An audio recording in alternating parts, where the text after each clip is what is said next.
दोस्तों ये दुनिया हमें जैसी दिखाई देती है वह हमेशा वैसी नहीं होती, क्योंकि दोस्तों जब से इस दुनिया की शुरुआत हुई है तभी से लेकर आज तक हमें ऐसी कई सारी घटनाओं के बारे में सुनने को हमेशा मिलता रहा है, जिसमें कि दुनिया के अलग अलग हिस्सों के लोगों ने यह दावा किया है कि वो लोग हमारी नॉर्मल दुनिया से बाहर निकलकर किसी और ही दुनिया में जाने के एक्सपीरियंस को फील कर चुके हैं। मतलब कि दोस्तों हम जिस पृथ्वी पर रहते हैं वो हम सबके लिए एक नॉर्मल सा एक्सपीरियंस है, लेकिन आप एक बार जरा सोचकर देखिए कि क्या होगा अगर आप हमारी नॉर्मल दुनिया से बाहर निकलकर किसी और ही यूनिवर्स में चले जाएं और अपने चारों तरफ किसी पैरानॉर्मल एक्टिविटी जैसी चीजों को एक्सपीरियंस करने लगो तो कैसा होगा।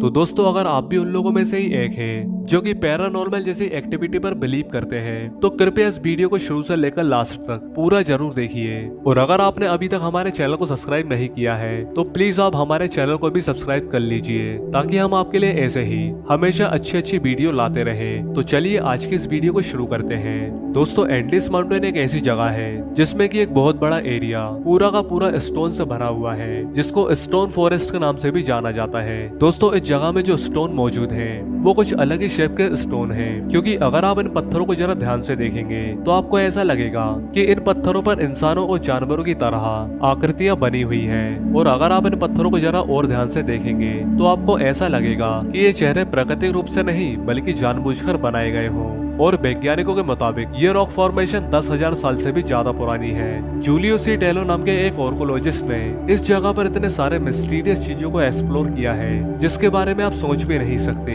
क्योंकि उन्होंने इस जगह पर कई सारे इंसानी मम्मीज को भी खोज निकाला है। जब यहाँ के रहस्यों के बारे में लोगों को पता चला कि ये जगह काफी ज्यादा मिस्टीरियस और रहस्यमयी है तो कई सारे लोगों के मन में ये जानने की इच्छा हुई कि आखिर इस जगह में ऐसा क्या है कि ये जगह इतनी ज्यादा मिस्टीरियस और डरावनी है। वो सब लोग वहां जाकर ये जानना चाहते थे कि क्या वाकई में जगह इतनी ज्यादा शापित और मिस्टीरियस है। और दोस्तों आपको यकीन नहीं होगा, लेकिन इसके बाद से ही इस जगह में ऐसी कई सारी घटनाएं हुई जिससे कि ये पता चलता है कि ये जगह वाकई में काफी अजीबोगरीब और रहस्यमयी है। और खोजकर्ताओं का मानना है कि इस जगह में इंटर डायमेंशनल ट्रेवल भी पॉसिबल है, मतलब कि यहाँ पर कोई इंसान इस दुनिया के समय से किसी और ही दुनिया के समय में जा सकता है। डॉक्टर रोल रियो सेंटेनो जो कि एक डॉक्टर और पैरानॉर्मल इन्वेस्टिगेटर हैं, और एक दिन उनके पास एक ऐसी पेशेंट आई जिसका आधा शरीर तो ठीक था, लेकिन उस पेशेंट का बाकी का शरीर पूरी तरह से पैरालाइज हो चुका था। मतलब कि उस लड़की के बाकी के शरीर ने पूरी तरह से काम करना बंद कर दिया था। जब डॉक्टर ने उस लड़की से पूछा कि तुम्हारे साथ ऐसा कैसे हो गया, क्योंकि डॉक्टर ने जब उस लड़की के ब्रेन को स्कैन किया और उसके बाकी के बॉडी पार्ट को चेक करके ये पता लगाया कि उस लड़की के साथ ऐसी कोई फिजिकल या इंटरनल घटना तो हुई नहीं है कि जिसकी वजह से ये लड़की इस तरह से पैरालाइज हो जाए। लेकिन इसके बाद लड़के ने अपने साथ घटी एक रहस्यमय घटना के बारे में जब डॉक्टर को बताया, वो वाकई में काफी ज्यादा हैरान कर देने वाला था। और इस घटना को जानने के बाद शायद आप भी हैरान हो जाएंगे। लड़की ने कहा कि एक बार वो अपने बाकी के दोस्तों के साथ जब स्टोन फॉरेस्ट में कैंपिंग कर रही थी और रात के वक्त जब वो लड़की उस स्टोन फॉरेस्ट को एक्सप्लोर कर रही थी तो तभी उस लड़की को वहाँ एक छोटा सा घर टाइप का केबिन दिखा, जिसमें से कई सारे लोगों के नाचने गाने की आवाजें आ रही थी, जैसे कि कोई म्यूजिक बज रहा हो और अंदर कोई सेरेमनी चल रहा हो। जब उस लड़की ने उस केबिन के अंदर एक झलक देखा तो उसे कुछ पुराने जमाने के लोग दिख रहे थे।